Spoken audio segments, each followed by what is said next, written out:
अध्याय 3 परमाणु एवं अणु, इसको हम आज चर्चा करेंगे। इसमें जितने इंपॉर्टेंट क्वेश्चन आने वाले हैं, साथ ही साथ ये जानोगे कि कितने अंक आना है। तो देखो, इस अंक से कितने का आना है, 7 अंक का आना है, ठीक ना। और इसमें क्या क्या पढ़ोगे, परमाणु और अणु के बारे में। परमाणु क्या कहलाते हैं, अणु क्या कहलाते हैं, ठीक ना। अब चलो यहाँ से चलते हैं। परमाणु को पहले देख लेते हैं डेफिनेशन क्या है। परमाणु तत्व का वह छोटा सा कण है जो किसी रासायनिक क्रिया में भाग ले सकता है, ठीक है, लेकिन स्वतंत्र रूप से नहीं रह सकता, फ्री नहीं रहता, भाग बस लेता है। ठोस, द्रव, गैस सभी पदार्थों का निर्माण परमाणु से ही होता है। अगर कोई पूछे ठोस, द्रव, गैस का निर्माण किससे होता है तो क्या बताओगे, परमाणु, ठीक है। परमाणु आपस में मिलकर अणुओं का निर्माण करते हैं। अब कोई पूछे अणु का निर्माण कैसे होता है, तो जब अनेक परमाणु, कई परमाणु मिलते हैं तो क्या बनता है, अणु बनता है। तत्व या यौगिक का सबसे छोटा कण जो होता है, जो स्वतंत्र अवस्था में रहता है, क्या कहलाता है, अणु। पहली बात, परमाणु क्या है, छोटा सा कण है, ये स्वतंत्र अवस्था में नहीं रहता। लेकिन अणु क्या है, वह छोटा सा कण जो स्वतंत्र अवस्था में रहता है। परमाणु नहीं रहता स्वतंत्र अवस्था में और अणु रहता है, ठीक है। अब यहाँ देखो, यहाँ कुछ इंपॉर्टेंट नियम है। द्रव्यमान संरक्षण का नियम अगर पूछता है किसे कहते हैं, तो इसका डेफिनेशन देखो। किसी भी अभिक्रिया में अभिकारकों और उत्पादों के द्रव्यमान का योग अपरिवर्तनीय होता है, उसे क्या कहते हैं, द्रव्यमान संरक्षण का नियम। फिर निश्चित अनुपात का नियम, ये अभी हाल ही में जैसे 9th पढ़ रहे हो, इसको इतने अच्छे से पढ़ लो कि ये 11th में भी है। जब केमिस्ट्री पढ़ोगे 11th की, तो पहले ही चैप्टर में ये रूल है, ठीक ना। तो बेसिक यहाँ है, फिर वहाँ थोड़ा विस्तृत है। तो निश्चित अनुपात का नियम, एक शुद्ध रासायनिक यौगिक में तत्व हमेशा द्रव्यमानों के निश्चित अनुपात में विद्यमान होते हैं, जिसे क्या कहते हैं, निश्चित अनुपात का नियम। अब आगे, तत्व का सूक्ष्मतम कण क्या होता है, परमाणु, ठीक है।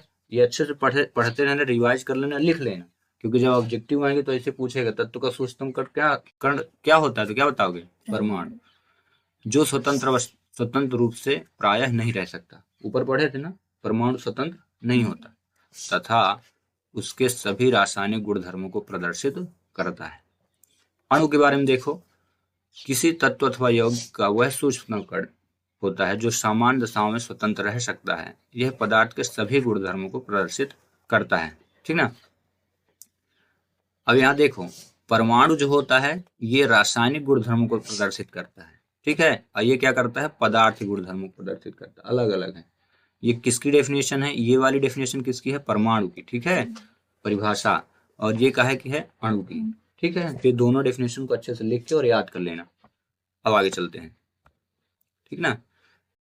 किसी यौगिक का रासायनिक सूत्र उसके सभी संघटक तत्वों तथा संयोग करने वाले सभी तत्वों के परमाणुओं की संख्या को दर्शाता है। ये रासायनिक सूत्र बताया गया है। रासायनिक सूत्र क्या है, संघटक तत्वों तथा संयोग करने वाले सभी तत्वों के परमाणुओं की संख्या को दर्शाता है, ठीक है। अगला, आणविक यौगिक के रासायनिक सूत्र प्रत्येक तत्व की संयोजकता द्वारा निर्धारित होते हैं। अब देखो यहाँ कार्बन के बारे में। कार्बन का क्रमांक जो होता है, देखना, कार्बन है, ये क्रमांक 6 है और ये क्या होता है, 12, इसका परमाणु द्रव्यमान होता है। देखो, कार्बन 12 समस्थानिक के परमाणु का, ये जरूरी नहीं कि इसको याद करो, इसको इंग्लिश में बोलते हैं, समस्थानिक को आइसोटोप बोलते हैं, का सापेक्ष द्रव्यमान 12 निर्दिष्ट किया जाता है। अन्य सभी तत्वों के परमाणु का सापेक्ष द्रव्यमान परमाणु के द्रव्यमान के साथ तुलना करके प्राप्त करते हैं। ये चीज आपको याद कर लेना, खाली स्थान, वेरी वेरी इंपॉर्टेंट। अवोगाद्रो स्थिरांक का मान कितना होता है, तो क्या लिखोगे, 6.022 इंटू 10⁻23। काहे का, अवोगाद्रो स्थिरांक का मान कितना होता है, 6.022 इंटू 10⁻23, ठीक है। अब देखो, चालू होता है पहला, रासायनिक संयोग का नियम। किन्हीं दो या उससे अधिक पदार्थों के बीच रासायनिक अभिक्रिया कुछ सिद्धांतों पर आधारित होती है। इन सिद्धांतों क्या कहते हैं, रासायनिक संयोग के नियम। अब अगला, द्रव्यमान संरक्षण का नियम। इस नियम के अनुसार द्रव्यमान का सृजन या विनाश संभव नहीं है, ठीक है। ना तो इसे नष्ट किया जा सकता, ना ही इसको विनाश किया जाता है। ना तो इसका सृजन निर्माण करना, विनाश मतलब नष्ट करना, ठीक है। अगला, किसी रासायनिक अभिक्रिया के लिए इस नियम का उपयोग निम्नलिखित तरीके से किया जा सकता है। किसी भी रासायनिक अभिक्रिया के दौरान पदार्थों के द्रव्यमान का जोड़, उस जोड़ मतलब योग होता है, उसी को योग कहते हैं, अभिक्रिया के उत्पादों के द्रव्यमान के जोड़ के बराबर होता है। तो ये डेफिनेशन इतनी भर लिखना है, ठीक है, ये परिभाषा हो जाएगी, फिर ये एग्जाम्पल हो जाएगा, ठीक है। जैसे C+O2 ये रिएक्शन लिख दें तो क्या हो जाएगा CO2। तो C जो है ये क्या पदार्थ है और ये A है, और B का मान क्या हो जाएगा O2, ये ऑक्सीजन के दोनों, और AB यानी दोनों मिलके बने, ठीक है, A और B, CO2 कार्बन डाइऑक्साइड, ठीक है। तो स्थिर अनुपात करेंगे। इस नियम के अनुसार कोई शुद्ध रासायनिक यौगिक सदैव उन्हीं तत्वों से निर्मित होगा जिससे वह मिलकर निर्मित हुआ है तथा इन तत्वों के द्रव्यमान का अनुपात सदैव समान होगा। ये डेफिनेशन है स्थिर अनुपात के नियम का।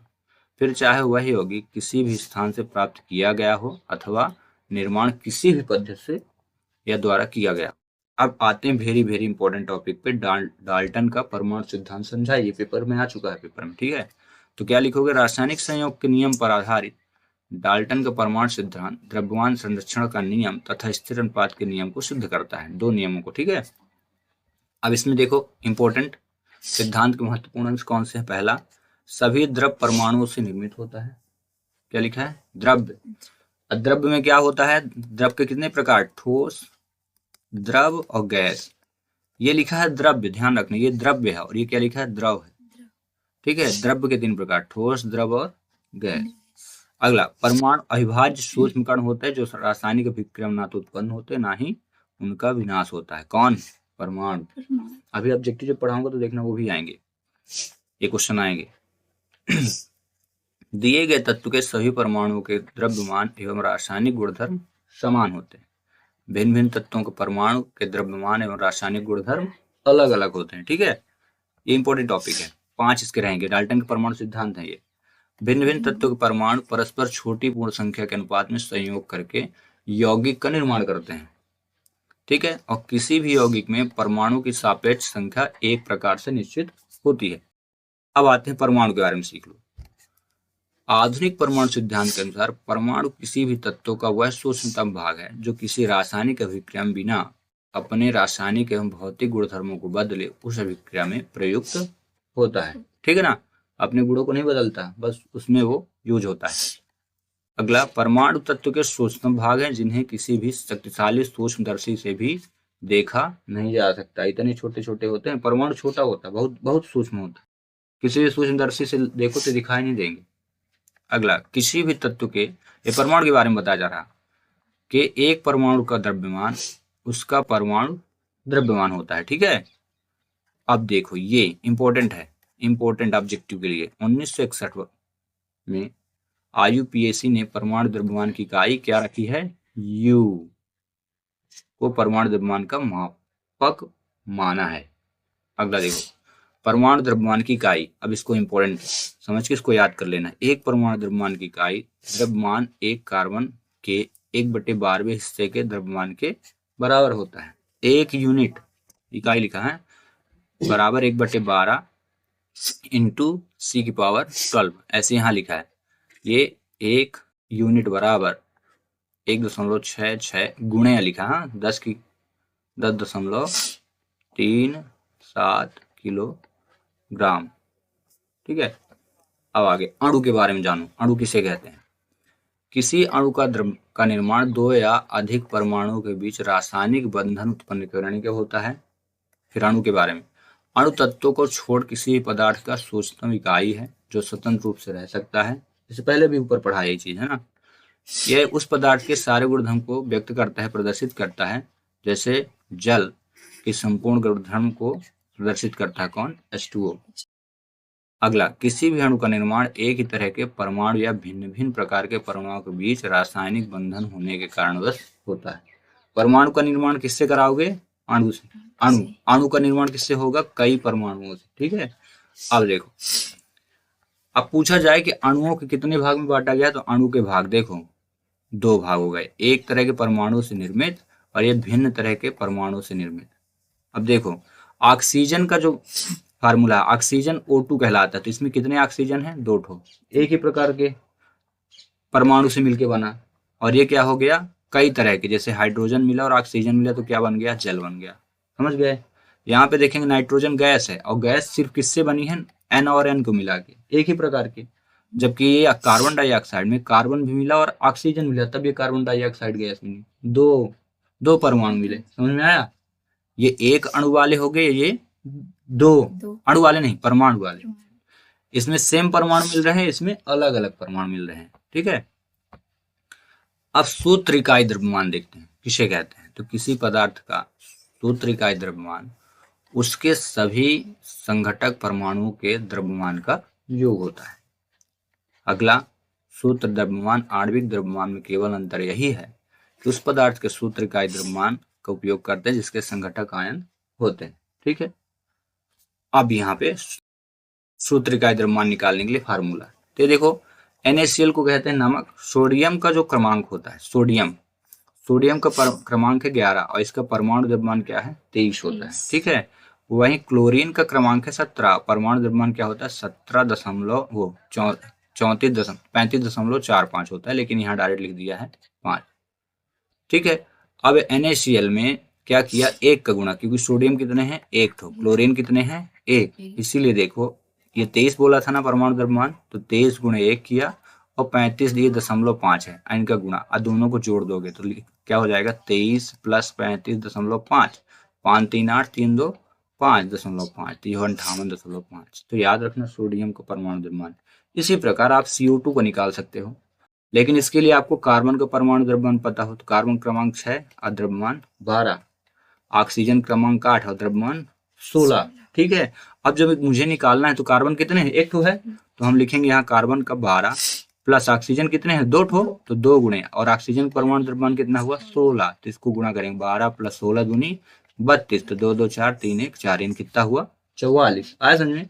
इसी प्रकार से आप पीरियोडिक टेबल में पहले इनका परमाणु द्रव्यमान देखें और उसके बाद इसको निकालें, ठीक ना। जल का परमाणु द्रव्यमान निकालिए, HCl का परमाणु द्रव्यमान निकालिए, मैं ये होमवर्क दे दिया, कर डालना, ठीक है। आते हैं अब रासायनिक सूत्र लिखने के नियम देख लेते हैं थोड़ा सा। सबसे पहले तत्वों के परमाणुओं को चिन्हों को लिखा जाता है, फिर इन चिन्हों के नीचे संयोजकता लिखी जाती है।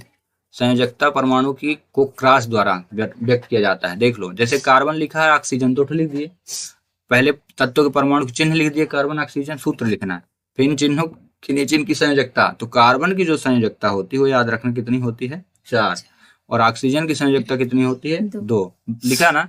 इन चिन्हों के नीचे संयोजकता तो मैंने ऊपर रख दी, दिस इज मिस्टेक, तो ऊपर नहीं रखना, इनको कहाँ लिखेंगे, नीचे रख देते हैं। तो ये 4 हो गया और ये क्या हो गया, 2 हो गया संयोजकता। फिर क्या बोल रहा, अब संयोजित परमाणु की संयोजकता क्रॉस द्वारा व्यक्त करेंगे, तो यहाँ से यहाँ और यहाँ से इंटू करेंगे। परिणाम स्वरूप पहला परमाणु दूसरे परमाणु की संयोजकता ग्रहण करेगा, ये इसका हो जाएगा, अब देखना। तो क्या हो गया, C2 हो गया और 4 उधर हो गया, तो O4 हो गया, समझ गए, क्रॉस हो गया। तथा दूसरा परमाणु पहले परमाणु की संयोजकता ग्रहण करता है। संयोजकता को क्रॉस करके रासायनिक सूत्र तैयार किया जाता है। अब यहाँ अगर ये कटे तो काट दो, तो क्या बनेगा, CO, 2 1 कम 2, 2 दूनी 4, तो C और O आपस में मिले तो क्या बन गया, CO2। आया समझ में? अब इसे हाइड्रोजन का देखते हैं, तो हाइड्रोजन और ऑक्सीजन को आपस में मिलाए, ठीक है, मिला दिए, यहाँ पे यहाँ प्लस लगा देना। अब हाइड्रोजन की संयोजकता 1, ऑक्सीजन की कितनी है, 2 होती है, 2 लिख दिए, फिर इसको क्रॉस द्वारा, तो ये यहाँ पे इंटू हो जाएगा, ये यहाँ पे, ठीक है, तो 2 उधर चला गया, तो देखो H2 हो गया, 2 उधर और O के साथ इंटू 1 का, तो H2O1, चाहे 1 लिखो चाहे ना लिखो, तो आंसर क्या होगा, H2O। अगर कोई पूछता जल कैसे बनता तो ऐसे बनता, समझ में आया? तो पहले आपको संयोजकता जरूर सीखनी है, बिना संयोजकता के आपसे नहीं बनेगा। संयोजकता निकालना भी आपको आना चाहिए, ठीक है। अब आते हैं यहाँ पे नियम 2, जब संयोजकता होती है तो अधोलिखित नहीं होता है, अत्यधिक नहीं लिखा जाता। 3, जब बहुपरमाणु आयन अधिक संख्या में होते हैं तो बहुपरमाणु आयन को कोष्ठक में लिखकर प्रदर्शित करते हैं ताकि परमाणु आयन अधोलिखित अंक के साथ ना मिल जाए, ठीक है। अब मोलर द्रव्यमान देख लो, वेरी इंपॉर्टेंट। मोलर द्रव्यमान किसी पदार्थ के 1 मोल कणों के द्रव्यमान का जोड़ होता है, ठीक है। यानी मोलर द्रव्यमान 1 मोल पदार्थ के कणों का द्रव्यमान होता है, ठीक है। और 1 मोलर द्रव्यमान बराबर इतना याद रखना, 6.022 इंटू 10 की पावर 23 है, ये गलत लिखा है, ठीक है, ऐसे लिखना 6.2022 इंटू 10 की पावर 23, ठीक है, वो गलत लिखा हूँ। अब आते हैं इंपॉर्टेंट क्वेश्चनों पे हम लोग, ठीक है, जो ऑब्जेक्टिव हैं। तो पहला क्वेश्चन क्या है, अभी पढ़ ली ना पूरी कहानी। अब आते हैं हम लोग बैठ के को तैयार करते हैं, देखते हैं कितना दिमाग में है। दो या दो से अधिक परमाणुओं, क्या लिखा, परमाणुओं का समूह क्या कहलाता है, अणु। आगे समझ में, ठीक है।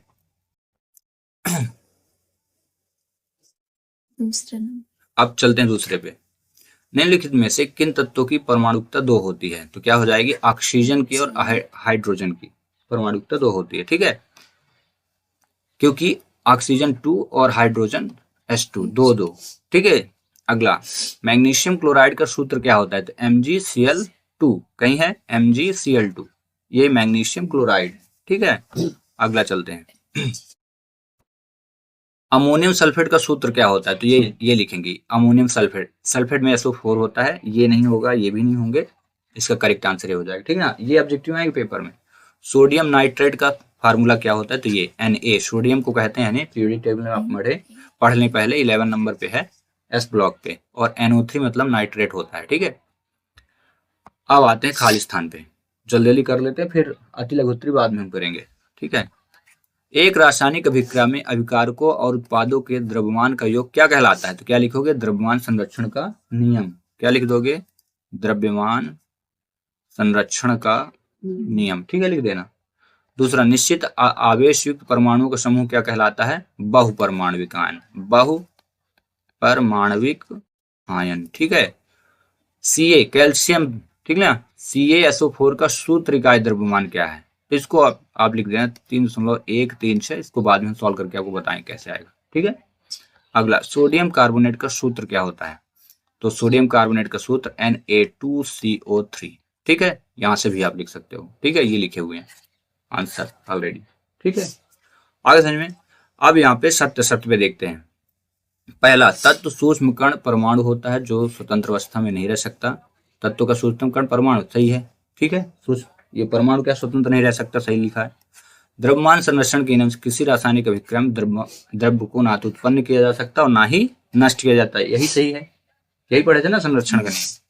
किसी पदार्थ के एक मोल का द्रव्यमान उसके सापेक्ष परमाणु एवं अणु द्रव्यमान के बराबर, ये भी सत्य है, ठीक है।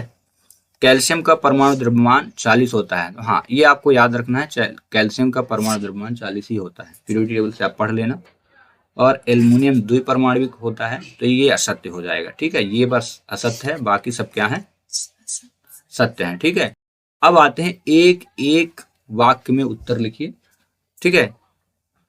तो पहला जो 1 मिनट में हो जाएगा, देख लेते हैं ना। अवोगाद्रो संख्या का मान पहले ही बताया था, इतना होता ऊपर पढ़ाया ना।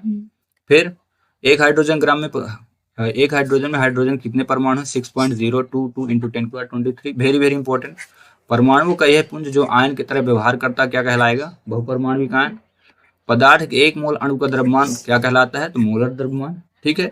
और कैल्शियम हाइड्रोक्साइड का फार्मूला CaOH का होल ट्वाइस 2, क्या पढ़ोगे, CaOH का होल ट्वाइस 2, ठीक है।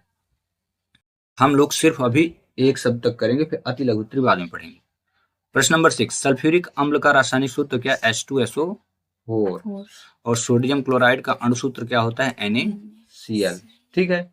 इस प्रकार एक वाक्य में हो गया, खाली स्थान हो गया, सत्य सत्य होगा, और एक शब्द और क्या कहते हैं, बहुविकल्पी हो गया, ठीक ना। अब हम पढ़ेंगे पहला क्वेश्चन, परमाणु से आप क्या समझते हैं, बेसिक है, शॉर्ट एंड स्वीट में आंसर है, किसी तत्व का वह सूक्ष्मतम कण जिसमें तत्व के सभी गुण विद्यमान, जो तत्व की रचनात्मक इकाई होती है परमाणु कहलाता। जितने भी तत्व बनते हैं ना, परमाणु से मिलकर बनते हैं। हाँ ना परमाणु, अणु बड़ा होता है, नहीं कहते हैं, अणु बहुत बड़ा होता है, परमाणु चिन्हों का होता है। हाँ अविभाज्य। अब अणु से आप क्या समझते हो, तो देखो किसी तत्व या वह सूक्ष्मतम जो स्वतंत्र रूप से अस्तित्व में रह सकता है, जिसमें उस तत्व एवं यौगिक के संपूर्ण गुण विद्यमान होते हैं, अणु कहलाता है। दोनों सूक्ष्मतम कण ही है, हाँ ध्यान रखना, चुनो होते। अब देखो, जिसमें उस तत्व के यौगिक के संपूर्ण गुण, और उसमें भी वही। अब याद रखना है कि इसमें देखो लिखा क्या है, स्वतंत्र रूप से अस्तित्व में रह सकता है, और ये नहीं रह सकता, डिफरेंस भी हो गया। परमाणु द्रव्यमान को परिभाषित कीजिए, तो परमाणु द्रव्यमान किसी तत्व का एक परमाणु कार्बन के एक परमाणु के 1/12वें भाग से जितना गुना भारी होता है वह उस संख्या का परमाणु द्रव्यमान कहलाता है। अब द्रव्यमान की इकाई को परिभाषित करना है तो वही चीज परमाणु द्रव्यमान इकाई समस्थानिक के एक परमाणु, समस्थानिक जैसे समस्थानिक किसे कहते हैं? जिसकी परमाणु संख्या तो समान होती है लेकिन भार अलग अलग होते हैं। जैसे हाइड्रोजन के 3 समस्थानिक, हाइड्रोजन हाइड्रोजन हाइड्रोजन, ये परमाणु संख्या सबके बराबर है, भार अलग हो जाएगा, 1 या 2 या 3। प्रोटियम ड्यूटेरियम और ट्राइटियम 3 होते हैं समस्थानिक। ये ऑब्जेक्टिव क्वेश्चन भी है। 1/12वां भाग को मानक परमाणु द्रव्यमान इकाई ऐसे रिप्रेजेंट AMU से कहते हैं। वही बहुपरमाणुक आयन क्या होते हैं? उदाहरण देना है तो वे आयन जिनमें एक से अधिक परमाणु होते हैं, बहुपरमाणुक आयन। ठीक है, बहुपरमाणुक आयन एक निश्चित आवेश होता है, जैसे -3 कोबाल्ट, कार्बोनेट में -3 निश्चित आयन दिया है। रही बात परमाणु की तो कार्बन भी है, ऑक्सीजन भी है, लिखा है ना एक से अधिक होने चाहिए।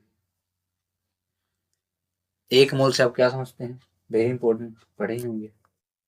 किसी पदार्थ के 6.022 इंटू 10 की पावर, ये गलत लिखा है, 10 की पावर 23 होगा, कणों को एक मोल कहते हैं। अभी जैसे बॉक्स की चीजें मैं नहीं पढ़ता, जरूरी नहीं कि आप याद करें, शॉर्ट बना दे, वो समझाने के लिए। पदार्थ मतलब कौन से आएंगे? तत्व, ये होगी ना, तीनों चीजें होंगी। कण मतलब परमाणु, अणु अथवा आयन, तीनों चीजें। अब आते हैं थोड़ा सा डिफरेंस देख लेते हैं अणु और परमाणु में। पहला, अणु परमाणु में अंतर, किसी तत्व या यौगिक का सूक्ष्मतम कण जिसे उस तत्व या यौगिक के संपूर्ण गुण क्या होते हैं? विद्यमान होते हैं। जबकि परमाणु किसी तत्व का वह सूक्ष्मतम कण है जिसमें उस तत्व के संपूर्ण गुण विद्यमान होते हैं। ठीक है, इसमें तत्व के, इसमें तत्व और यौगिक दोनों। फिर अणु का स्वतंत्र रूप में अस्तित्व होता है और इसका क्या होता है? नहीं होता। खत्म, दो डिफरेंस। रासायनिक सूत्र से आप क्या समझते हैं? तो रासायनिक सूत्र किसी अणु को उसके अवयवी तत्वों के संकेतों द्वारा व्यक्त करने को रासायनिक सूत्र कहते हैं। यह उस यौगिक का संघटक प्रतीकात्मक निरूपण होता है। जैसे उदाहरण, कैल्शियम हाइड्रोक्साइड का क्या फार्मूला? CaOH का होल ट्वाइस। अब आते हैं डाल्टन के परमाणु सिद्धांत की 3 विशेषताएं लिखना है तो पहले देख लें, यह सूक्ष्मतम या अविभाज्य कण होता है। एक तत्व के सभी परमाणु रंग, रूप, भौतिक, रासायनिक गुण सदैव समान होते हैं तथा दूसरे तत्व के परमाणु सदैव भिन्न होते हैं। दो या दो से अधिक तत्वों के परमाणु एक निश्चित अनुपात में संयुक्त होकर संयुक्त परमाणु बनाते हैं, जिसे क्या बोलते हैं? अणु कहते हैं। जैसे हाइड्रोजन और हाइड्रोजन, इनकी वैलेंसी अगर हम बात करें तो इसकी संयोजकता एक, इसकी भी संयोजकता एक होती है। जब इनका आपस में क्रॉस मल्टीप्लाई हुआ है, प्लस लगा दिया, देखना फार्मूला कितना प्यारा बनेगा। ठीक है, सिंगल बॉन्ड, एक एक बॉन्ड, एक एक से बन गया तो बन गया H2, हाइड्रोजन बन गया। अब थोड़ा ये देख लेते हैं, छोटे छोटे से हैं, बड़ा अच्छा मोलर द्रव्यमान ज्ञात करना है। ठीक ना, तो मीथेन का मोलर द्रव्यमान ज्ञात करना है। तो यहाँ कार्बन हो गया, कार्बन कितना है? 1। इसका परमाणु भार कितना होता है कार्बन का? 12, तो 12 गुणे 1। और हाइड्रोजन का परमाणु भार कितना? 1 होता है, 4 गुणे 1 तो 12, 4 16 ग्राम। अब इसमें क्या काय निकालना है? S8 का निकालना है। तो एक सल्फर का कितना होता है? सल्फर का परमाणु भार जो होता है 32, इसमें निकालना है S8 का तो 8 का गुणा। ऐसे P4 का तो P का परमाणु भार 31, 4 का गुणा। HCl में हाइड्रोजन 1 होता है, क्लोरीन का होता है 35.5, लिखा भी है, और दोनों एक एक है तो बस जोड़ दीजिए।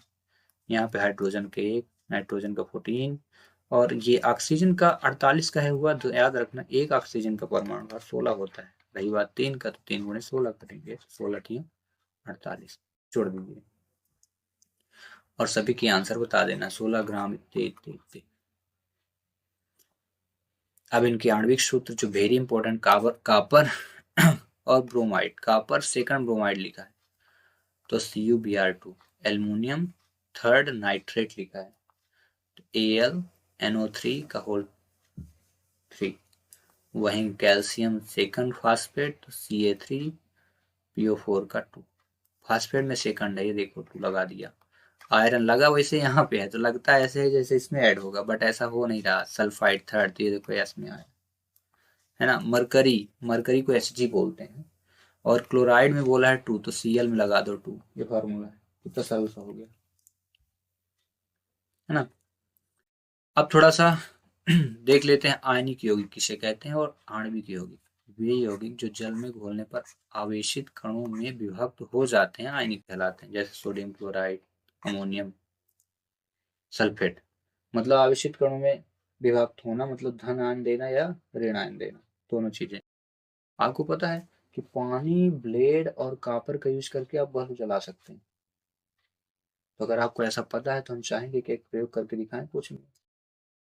तो आपको डिस्पोजल ग्लास रहती है, तो उसमें ग्लास ले लेना है, बेकिंग सोडा डाल लेना है उसमें, मैं उपाय बता देता हूँ।